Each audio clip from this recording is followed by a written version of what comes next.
Masayang ibinalita ni Mayor Jose Mari Diaz sa kanyang SOCA ang karagdagang scholarship allowance para sa mga mag-aaral na Ilagueños. Sinabi ni Diaz na nasa 49.5 million na ang naipamahagi ng scholarship grants sa mahigit 5,000 scholars ng ACES, Saints, ISIP, Success at MSTP. Bukod dito, ibinalita rin ng alkalde na mula sa 5,000 pesos scholarship allowance ay gagawin nila itong 10,000 pesos at ito'y kabilang na sa kanilang 2026 budget. For our 2026 budget, ngayong taon na to na darating, dodoblehin po natin ang scholarship grants ng 10,000.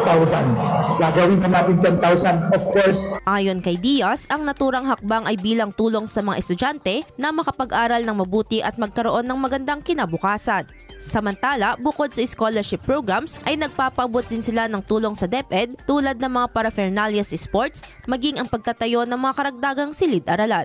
Idol, parang bumibilis ba ang pagtanda? Ang dahilan humina ang cell division na pagpapalit ng bagong cell habang nagkakaedad. Natutuyo ang balat dahil sa paghina ng elasticity. Para mapigilan nito, mag-DTX 500 na. May antioxidants at vitamins, polyphenols at flavonoids na pumipigil sa collagen degradation. Sikreto sa pagiging young looking mo para maging healthy, mag-DTX 500 palagi. Para sa IFM News, ako si Idol Sena Mariakdang.